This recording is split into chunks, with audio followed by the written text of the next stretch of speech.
You've hit play on the Screen Companion, a show about helping you to decide what to watch tonight.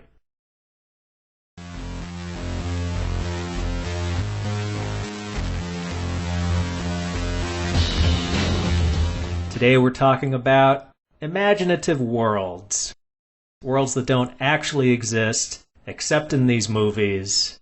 Andrew, when you're watching a movie with a made-up world, what sort of details will you dial into that makes it feel real to you? Or what are some things that you instantly look for that if they don't include it, you're like, I don't believe in this crap. This doesn't make sense. Oddly enough, I'd say not calling attention to certain things in a way where it's like, oh, well, in our society, we do this. I really just want to see the day-to-day life if they just do things differently. I'm accepting out the go. But if I can tell that they're injecting a lot of stuff to explain it to the audience as to why things are a certain way, then it starts pulling me out a bit. We have 3 movies today that flaunt their beautiful made-up worlds. Tron Legacy from 2010, Dredd from 2012, Mad Max Fury Road from 2015. A special point in time where a lot of these types of movies were coming out. I don't really feel like anything particularly creative is coming out as far as world building. Andrew, can you think of any examples in the last couple years? Not at the moment. I mean, and the only thing I can think of is that we have that Avatar sequel finally coming out. When did that first movie come out? Like 2008, 2009 or something? Yeah, I was in college when that first one came out. I don't think we're getting new worlds that are being built. I think it's more of things are being expanded on. Well, except for No Way Home, I haven't seen any Marvel-related movie or show since Endgame. From what I've gleaned from looking at some reviews, they don't seem to really be doing a very good job of fleshing out the MCU and how things work. It feels like they're doing it by the seat of their pants. Max, have you watched any of the Marvel stuff lately? No, nothing about it has really drawn me to want to look further into it. Not even She-Hulk? Okay, so She-Hulk, just all the stuff I've seen from social media, is kind of drawn me because it makes me want to see how bad is bad. Just from like critics and all these other comments and reviews. I don't really care for it, honestly.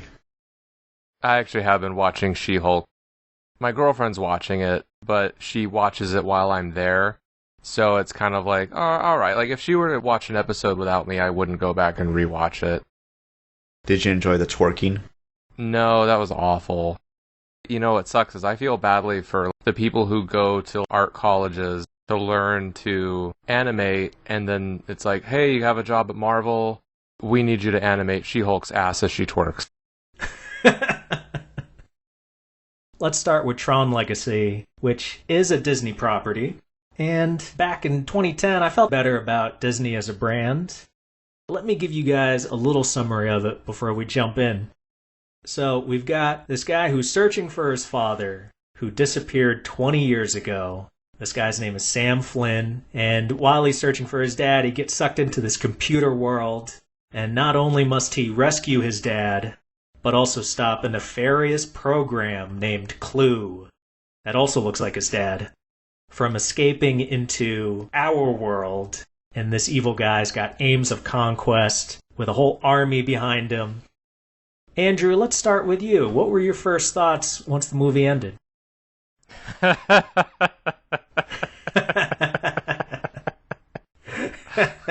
Oh boy. So my thoughts when I turned it off were, man, that was putting me to sleep. Oof. Before we go any further, how good would you say your picture and sound quality were when you were watching it? I'd say pretty good. I was streaming it on Disney Plus. I have pretty good internet, and I was watching it on a 55-incher. Any speaker setup? Yes, I have 2 big stereo speakers.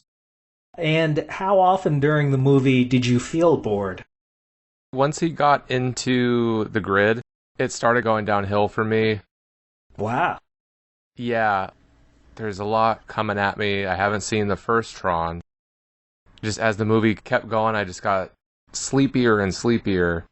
And I tried to watch it like this morning too, so it was like one of the first things I did. I had Cheerios, so I should have been all bright-eyed and bushy-tailed.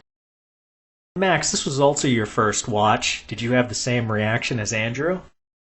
Maybe not as harshly. I wasn't down on the movie. At the same time, it didn't keep me at the edge of my seat. So the world building for me was pretty okay. It's like, alright, I understand what's going on here. I see where they're going with this. The only real lull was after Sam met his actual dad for the first time in this new world. And they were just having this little like, okay, let's catch up for a little bit before I go do something dumb. That was the only real lull. Afterwards, they go back into the city. I'm back to like, alright, I'm a little bit more invested now. The movie was losing me a little bit, but yeah, once Olivia Wilde came into the picture, I'm like, ooh, like, she looks great with the hair, and I'm thinking like, alright, this is picking up. And then, yeah, he meets old Jeff Bridges, and I was kind of like, oh god, it's so slow. On the emotional spectrum, if you think about the passion in Mad Max Fury Road among all the characters and the range of emotions they're feeling and the intensity of them, it plays into the color palette too of that movie being very warm. And then you got Tron Legacy, which is the total opposite end of that, where everybody feels a little sleepy and it's all these cool colors. You guys both bring up interesting things that I think the screenwriter should have been more aware of. Andrew mentioned starting to lose it after Sam goes onto the grid. Max mentioned when he reunites with his father, the guy he's been ostensibly searching for half the movie. Those are two big moments where you don't want the audience to lose interest. Those should be massive moments when he first gets on the grid into the computer. Wow, it should be incredible. And then when he reunites with his dad, there should be so much more emotion there than there is. Were either of you guys like, come on, Jeff, just hug your son more, man? The only emotion I had was, oh, I should probably text this to my dad because he asked me about it 2 weeks ago. That was the strongest emotion I had during that whole moment. It's like, oh, right, this. I should tell my dad about this. The movie didn't do itself justice in the way it handled it. He's in the world now. He stumbles out of the arcade. He's in the grid. Okay, the buildings look different, but there is like some sense of majesty that wasn't there. It doesn't feel like a big reveal. And then same with Jeff Bridges. It's like it just doesn't feel almost like the film was like, hey, this isn't really a big deal. I was really tuning out. And just everything felt rushed when he first gets into the world because he gets captured and it's like, oh, game's for you. And then they dress him up like everyone else and just didn't do it for me. One good thing that I cannot say enough about the film is that Daft Punk score, absolutely great. Sometimes it feels like without the music you would just hear tumbleweeds because nothing's really happening on screen. Mm-hmm. Yeah. Later in the picture, there's a moment when they're on that solar sailor craft trying to make it to the exit, and they have a bit more of an emotional scene between father and son. Yeah, it kind of worked for me a little bit. Dad bonding with his son, I can relate to this pretty well. But it didn't have me move to tears or choke me up or anything like that. It was just more of a, oh, I hope I'll be like that someday. From a story standpoint, they wanted part of Jeff Bridges' arc to be, he starts off cold, he's been in this simulation, time moves differently there, so hundreds of years, who knows? 1,000 cycles. So he's more robotic, and then he opens up by the end of the movie, which is nice. You actually see him shed a tear or two. But it doesn't work because it just totally throws cold water on them reuniting. It takes that moment away from the audience. It cheats them of it. When they meet, they have a couple lines, and then Jeff Bridges just walks away and says, we'll talk later. Yeah, it's kind of weird. Yeah. Going back to your point, Andrew, about how it wasn't all that amazing when he first gets onto the grid, all the scenes that happen in the real world prior, they pretty much take place at night among the cold, hard surfaces, the shiny surfaces of a city. And then the look of the arcade, it's dusty, you've got points of light. It already looks like the grid. So I wish they had done more stuff in the daytime, maybe outside more, just so you could really juxtapose it with the grid once he goes there. Because when he walks out of the arcade and he's on the grid, he looks up at the Flynn sign. Just looks like what he walked into. The look was very samey. I think that the most interesting, I'll say, set in the film was his shack, garage, warehouse, home. Had the most color play and just interesting pieces, but I think the director tried to make it so 80s. Let's make things dark with just some neon colors, and it all had to look like that. I think they tried to go too dark, too nighttime 80s retro. And once they are on the grid, it didn't quite strike me as feeling like a real place. Max, you said the world made sense to you. What details about it really spoke to you as far as convincing you it was a place that existed? Straight lines. Everything's neat, everything's in order. Hexagons are also, I guess, another appealing shape. Alright, yeah, this is the most efficient shape. Of course, computers are going to use hexagons for everything. Maximum efficiency, maximum perfect world.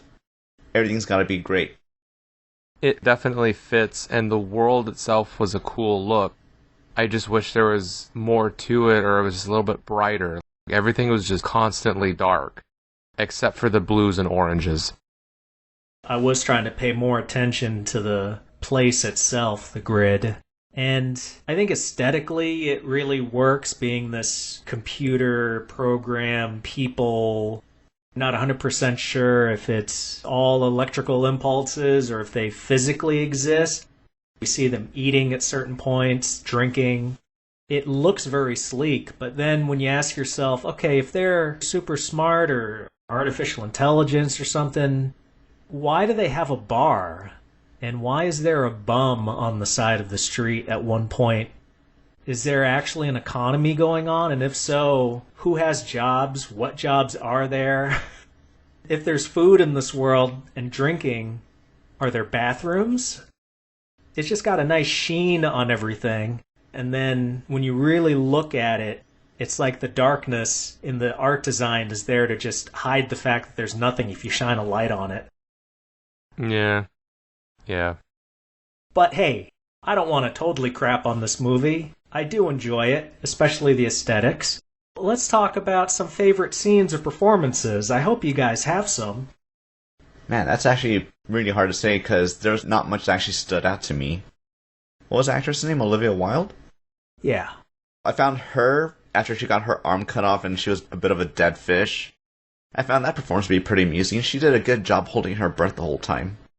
You found the dead fish act familiar? Oh yeah. Andrew, tell me you had some favorite scenes. I will admit, when they did the actual bike game scene before Olivia Wilde ruins it and steals the main character, that was cool because I'm like, ooh, this is what it's all about, with the bikes and the crashing. It made me wonder what it looks like in the original. Max, have you seen the first Tron?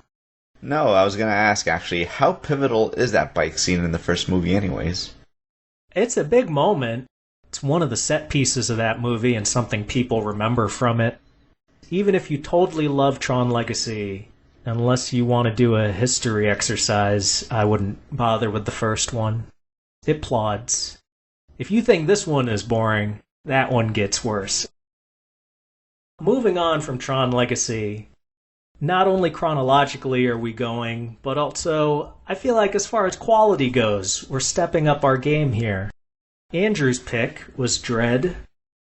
So Dredd is a judge, where in his world he's a lawman who can also pass down sentences and kill people if he needs to. He and his trainee Anderson were tasked with raiding a building to take down the drug lord Mama, and that's about it. It's essentially just the Raid Redemption remade with a Judge Dredd skin. Andrew, have you seen the Stallone picture? I have not, but I've seen clips of it, so I know that Rob Schneider is in it, and I know Sylvester Stallone takes his helmet off.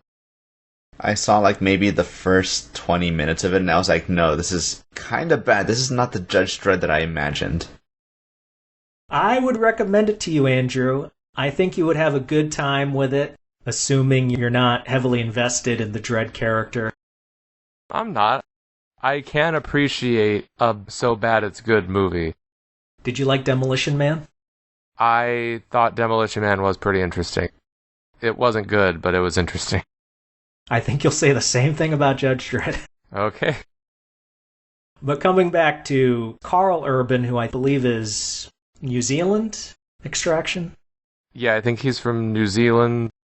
Plays Billy Butcher on The Boys and Dr. McCoy in the new Star Trek. He's no stranger to science fiction. What do you think of his performance in this, Andrew? I thought it was pretty great. He had that frown. You need that Judge Dredd frown, and he had it down pat. With him never taking that helmet off, he's really working that frown a good 90% of the movie. Mm-hmm. I definitely felt some intimidation every time I saw him on screen. I was like, oh yeah, this guy, he means business. Just do what he says and don't even look him in his helmet. Eyes on the floor. And what aspects of this portrayal of a possible future worked or didn't work for you? The junk vehicles. The fact that it's a post-nuclear apocalyptic world where basically running on scrap. Of course you're going to see an air-cooled Volkswagen running down the street. Those things don't die. And also, we're all living in really tall towers because we can't expand horizontally, we have to expand vertically. Alright, I can see that making sense. When they show the Mega City 1 at the beginning of the movie, except for the buildings being super huge and the smog being a little thicker, I thought I was looking at Los Angeles. Yeah, the chase scene near the beginning of the movie, like, it looks like LA. And maybe it's a bit of a cop-out, but I feel like they didn't go too over the top with the whole post-apocalyptic. It still looks very familiar in a way, really run down. The shopping mall where Judge Dredd saves that lady after he shoots someone in the mouth with a hot shot bullet. It looks just like our malls, really. Sure, there's the differences here and there. The fake stores, like the Hottie Dogs or whatever they were called, stuff like that. It has that familiar look where it's just like, oh yeah, something bad happened, and we haven't made too many advancements since, except just upwards. Speaking of Hottie Dog, did you guys notice the advertisements in World are just about all aggressive? Yeah, everything's angry. There's specifically an image of the Hottie Dog mascot, and he has a word balloon, and he's sneering, and he's saying something like, "Over there, punk," pointing to the shop location. Something I noticed with all three of these movies, it's one of the things that helps them have a commonality as far as, I think, the success of their visuals and the presentation. They all have strong color palettes, and I feel like Dredd has a very sickly green-yellow palette going on, so it always looks icky, just about every scene. Was there anything presented about the world that seemed false to you guys? I think the main thing that maybe it's meant to be unsettling is it does look like slow-mo's fun. Well, it makes everything look brighter. Yeah. You're in the Wizard of Oz, and absolutely, I could see why you wouldn't want to look at gray concrete all day. So it's kind of like, oh man, the drugs in the future look great. Except the very end. That was awful. And the fact that it rots your teeth out. Yeah. Cold burn. That's one thing he mentioned. Which timeline are we more likely to get at this point? Are we going to get the Dredd timeline where we're getting megastructures? Or are we going to get the RoboCop timeline where crime is just way up and the police are still pretty useless? I think we're heading towards RoboCop. I feel like in RoboCop, at least the cops are kind of trying to keep peace, while in Dredd, it's straight up, oh, you committed a crime. Pow pow. Let's call in the crew to come here and pick up these meat bags. There isn't a lot of value in life in either of those movies. Don't they get recycled? The dead bodies into, like, food or something? Yeah, in this one. Andrew, what were your favorite scenes in this? I really liked a lot of the action sequences. The one shootout where it wasn't really so much a shootout where it was just Dredd killing people who were on slow-mo. where you see the bullets go through them really slowly. I thought that was interesting. When Anderson reads that one dirty judge's mind and then just shoots her. That was pretty great. I think one of the strengths of the movie is it doesn't have, like Tron Legacy had all these different kind of heavy themes they were trying to do. And then with this one, it's just like, hey, a lot of people are going to get shot and killed. It's a gore fest. Enjoy yourself. I found pretty much any scene between Anderson and Dredd, their dynamic was really watchable. All good on-screen duos that complemented each other. Anderson was reluctant and inexperienced, and that bounced off really well against Dredd's gruffness and self-assuredness because he'd been on the job so much longer. Luckily, she's not wearing her helmet, because if they were both wearing their helmet the whole movie, I wouldn't have had as much fun. It would have been a little weirder with her frown. I don't know if she could pull that off as well. They give a reason why she doesn't wear a helmet, because it upsets her psychic abilities. But maybe they threw that line in there just because they wanted a reason for her not to have a helmet on like him. That wonderful bleached blonde hair of hers. I'm not 100% sure, but I think that might be a character trait in the comic for Judge Anderson. It does help that she's a cutie patootie, though. Andrew, do you have any criticisms for this?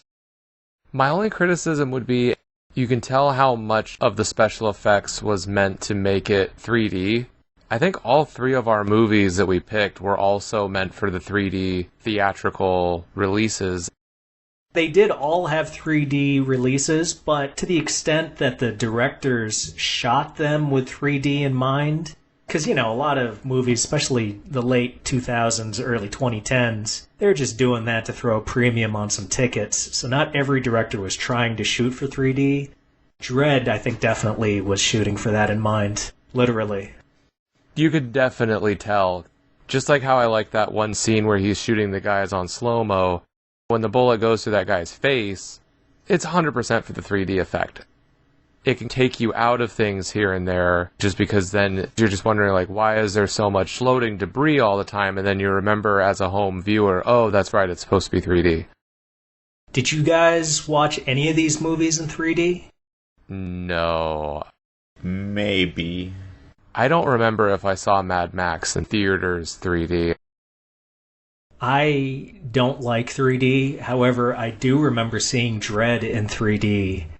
And I liked it. It worked, especially those moments on slow-mo. It just looked very nice with all the sparkles. I think overall it's very successful in what it tries to do. The one thing that I can think of is, as much as I like Karl Urban's Dredd, I guess it doesn't bother me too much that he never takes the helmet off. It is very in line with the character from the book. But I wish there were just a few more scenes with him, maybe at the beginning to flesh out the character more instead of being such an archetype. Maybe more scenes between him and the residents of Peach Trees. He's the rock that holds the movie together, but he's also as smooth and featureless as a rock, beyond the 2 or 3 big character traits we have. I would have liked to have seen how his black and white outlook on dispensing justice, how does that really function on a day-to-day basis? He can't be very popular with his peers. Then we kind of get a glimpse of that when he saw that vagrant hobo on the side. It was like, hey man, we got bigger fish to fry right now. You better not be here when we get back.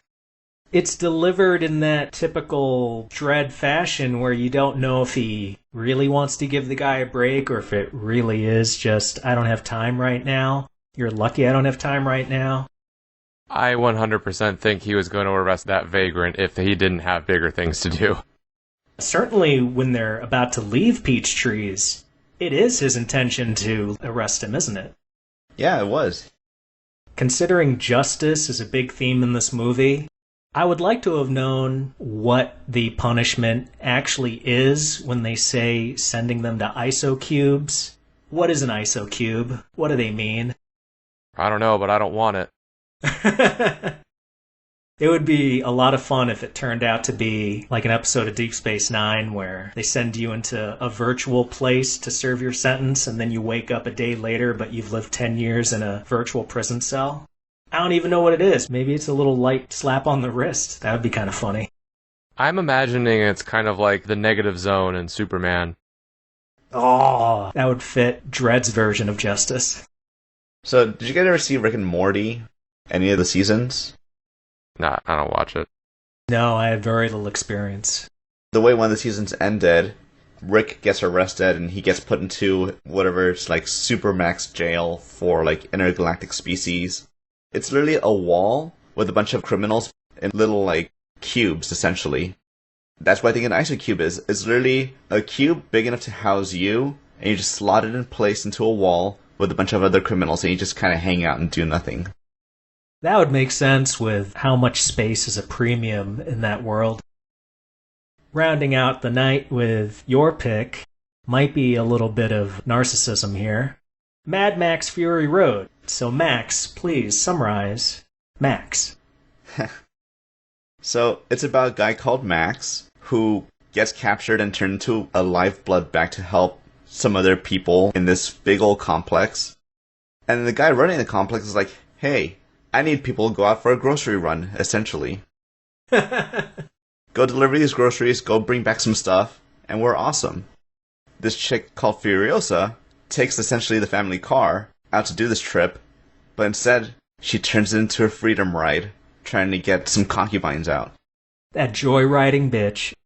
The real story is about a father trying to get his daughter to come back home with the help of his eccentric friends. One guy who seems to have a fetish with his nipples. That was really weird, actually, in the movie. Yeah, you saw him tweaking them, right? Yeah. Yeah, you did. And his buddy, who's just like overly obsessed with guns. I guess it makes sense because the dad himself is really into the army stuff, so I guess they all do get along pretty well.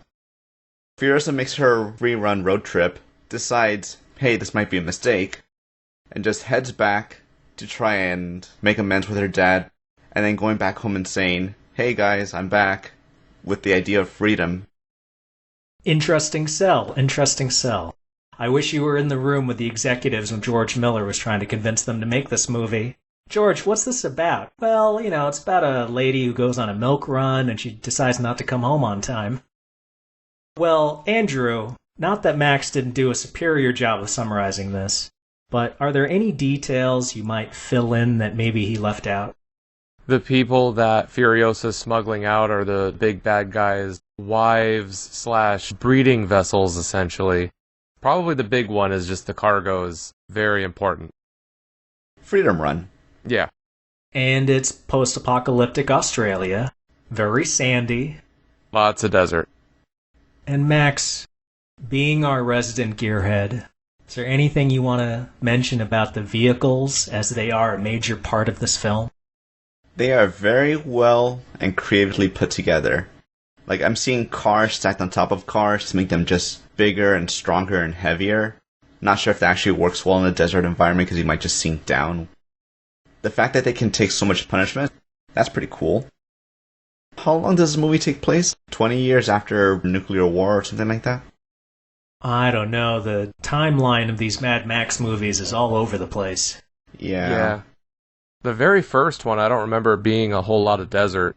But Road Warrior, I remember being a lot of desert. I haven't seen Thunderdome. I remember there was some semblance of civilization in the first movie. They actually had police force, they had normal homes. They had roving bandits still, but there was some semblance of society. Things were still pretty okay. By the next movie, everything had already fallen apart. Every man for himself. And that just continues on to this movie too. What did you think of Tom Hardy as Max in this movie? In terms of character, this Max seems like he's a bit more broken. While the original Mad Max was a guy who was falling apart, this is a Mad Max that had just finished trying to put himself back together after really falling apart. Andrew, you sound like you have some experience with previous Mad Max. Would you say Fury Road is the best Mad Max movie? Ooh. It's been so long since I've seen Road Warrior, but I do know that I didn't really think the first one was too much of the bee's knees when I finally did watch it, but Road Warrior was really good. Fury Road's also so good. It's a huge Hollywood spectacle type film. That's the thing I really loved about it. It seems like there's a lot more imagination in Fury Road than there is Road Warrior. And the way the world is presented in this, what was your favorite detail? It really is all the different cars and just how wild they get. I mean, why do they need a car with a bunch of drummers and a guy with all these amps and a guitar that shoots flames? Over the top, like they just dialed everything to 11 because they could. And I think that really worked in its favor. Well, that's where we have to differentiate between details that sell the world versus details that are just really fun and interesting to watch. And I think this movie has plenty of the latter. But as to the former, Max, can you give me any of your favorite details? Maybe just the distinct style between the different groups and tribes. Like, the War Boys, they all look very similar. They're all obsessed with cars to the point that's part of the language. Ariel Black Thumb is somebody who's, like, good with cars. I forgot what they called the doctor. Organic, I think, or something like that. Somebody who was pretty okay with people. When you hear it, you think to yourself, okay, yeah, that makes sense. That guy's obsessed with spikes. That other guy's obsessed with bullets. Are there any details that make the world itself feel false? Yeah, with the desert wasteland element, the drums and the guitar, like, that just doesn't make any sense. There's a lot of extras. It just seems like in Morton Joe's society, he has so much excess, but, like, where did he get it from? Where did all this come from, and why? Who carved a giant skull on the side of a mountain? Yeah, I don't know how long this is supposed to be after the apocalypse. It almost seems like stuff that he's been working on since before the apocalypse happened. It's like, oh, now it makes sense, guys. Everyone's been nuked, and so it works out well for him. You are right where it's like there are a lot of these stylish things that don't necessarily make practical sense, which can kind of pull you out a little bit. But it's just so cool to see on the screen. Were there any details that stuck in your craw, Max? So I try to watch all these movies with subtitles. One detail stuck to me was that they're not all Australians. One of the tribes is actually a group of Russians in Australia. What details, Max, felt really realistic and specific to the world building? Cobbling together everything. Combining 2 engines into the war rig. That seems like something that somebody would do. Literally, people who just have access to all these leftover half pieces of cars are like, I want to build something that's going to be super sturdy. Because I know people do that in this world right now. And not just for fun, but because they're like, I want to use 2 engines because I can't get one big one. This will work. The technology and the mechanics of it all felt very feasible, huh? Very feasible. I've seen enough dumb things online to know society will find a way to get this done. Man, Max, I would love to throw you into the Australian outback with some junk and see what you could make. I have a story about that. Go for it, buddy. Oh my god. Okay, so there's this guy who was going through, I think, some part of Africa. He started off with some kind of European car, like a little Clio or something. It broke down, but he was able to hack it up and cobble it together into a motorcycle to ride it the rest of the way out of the desert and back into civilization. All he had to do it with was like belts and a hacksaw. Andrew, do you have any favorite scenes or performances? Furiosa's great, of course. Nux was great. He was just shiny and chrome off to Valhalla. He was a great guy. Really good character arc, too. I think Nux, he stole the show whenever he was on there. And the War Boys in general, the whole witness me before he like jumps into the car with those exploding spears. A lot of cool, just sick stunts in this movie. Max, anything stand out to you for favorite performances or scenes? It's always a hard question to answer. And yet I ask it all the time. Yeah, you think I'd have something ready in the back of my mind. Because I assume you like this movie. No, yeah, I definitely did. One of my biggest draw points is, always the vehicle combat scenes. That's always fun to watch. How about favorite explosion? I can think of one. Can you think of one? God, Okay, I can tell you the one I didn't care for. Ooh, okay. The very last one where you see the steering wheel fly into the screen, because that reminded me, as I was watching it, this was meant for the 3D experience. I hated that so much. Yeah, that was a little bit too much style, George. You did plenty of stylish stuff already. You don't need to do it that way. Mm-hmm. Well, I can think of that explosion in the second half of the movie during that protracted chase sequence going back to the Citadel. There's this bird's eye view. Max is up on the top of a polecat or maybe on the top of the war rig. When that massive explosion happens behind him, the biggest explosion in the entire movie, and how it starts with a few big balls of fire and then just grows into a giant conflagration. That was nice to have the surround sound for. Andrew, what are your criticisms for this movie? I guess the biggest one would be, this is a movie that it really is almost one very long action sequence. So if you're looking for a movie with multiple breathers, you're not going to get it. One breather in the entire movie. Other than that, you're white-knuckling it the whole time. It can be, I don't want to say too high energy because I do think that it worked in this movie's favor. Like, it was still really cool. But it is one of those things where it's like, you might be a little like, by the end of it with just everything that's going on. Even though there are a lot of car stunt sequences, it escalates as the movie progresses. It doesn't stay constant. The stakes are going up.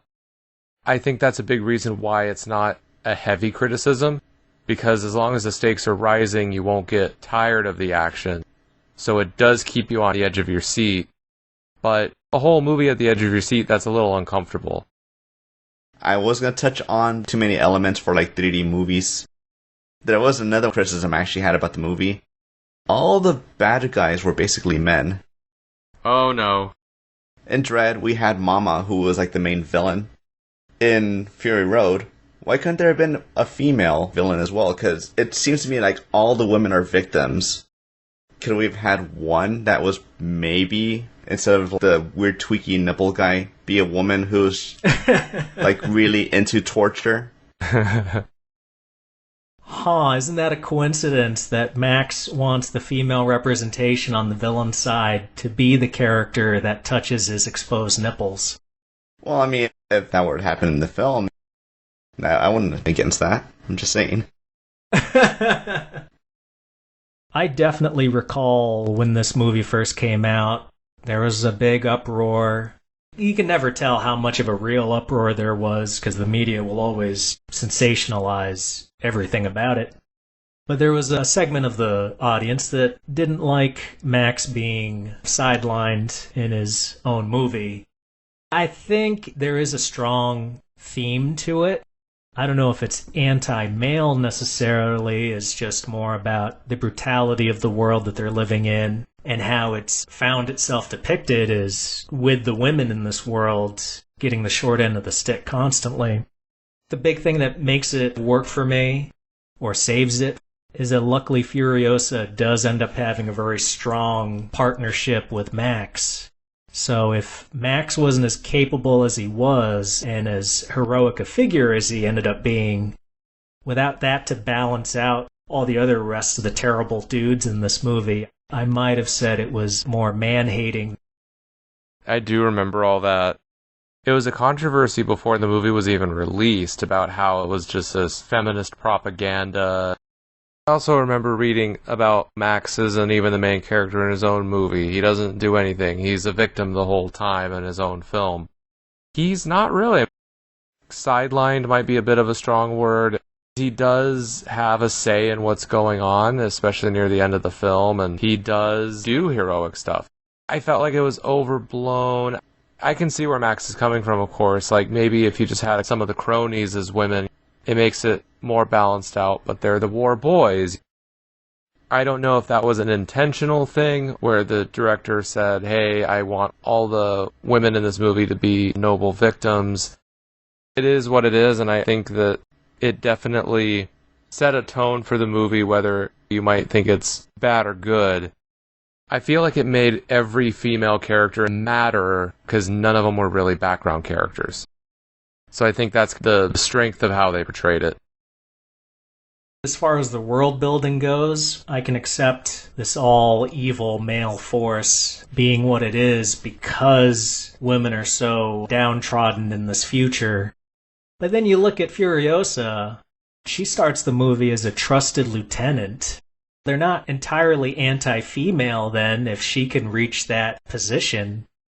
It wants its cake and wants to eat it too.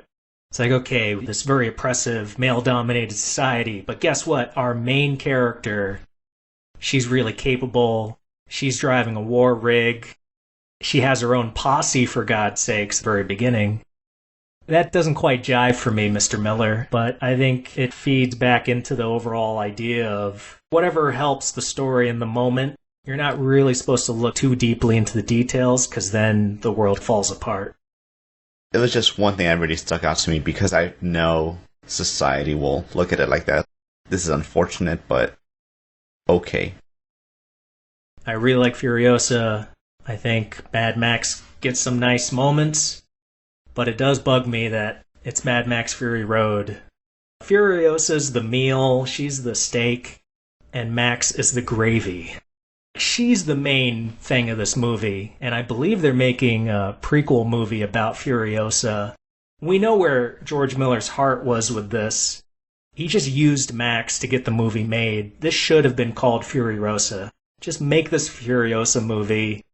The franchise is supposed to be Mad Max, but then if you look at the story, he's just bookending it, and the meat and potatoes of it is Charlize Theron. So a little bit of false advertising there.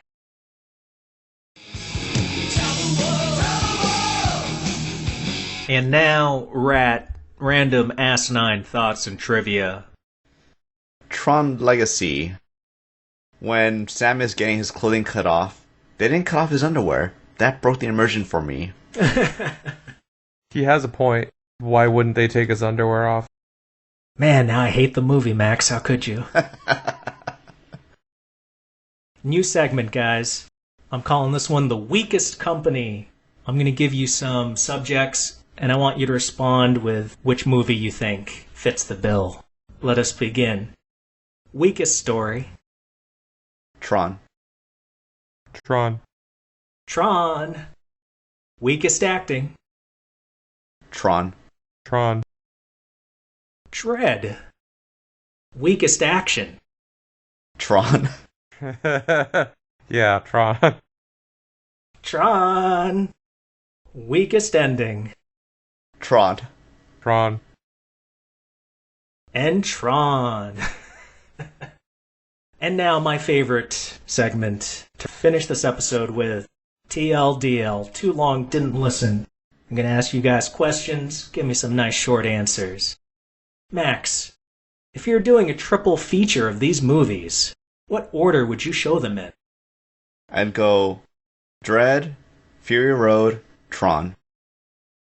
And did you pick Tron for the end because it's a good movie to go to sleep by? Or for people to leave if they have to. Andrew, which movie is best watched on a date? Fury Road. Max, which movie do you sit and watch with your 17-year-old? Fury Road. Max again. Is Tron Legacy closest to being a video game adaptation, a music video, art show, or Saturday morning cartoon? Video game. Andrew, which movie had the best villain? I'm gonna honestly go with Fury Road. And again, Andrew, on a purely aesthetic level, which movie looked the best? Fury Road. Max, whose story were you more engaged with? Sam looking for his father, Anderson's field exam, or Furiosa looking for the green place? Anderson. Andrew, if someone will only see 2 of these flicks, and the third they'll check out as individual clips on YouTube, which movie would be the best highlight reel view? That's a tough one because, I'm not known for my easy questions. I guess I'd tell them to watch the highlight reel of Tron. because I think that Dredd and Fury Road are worth the full views.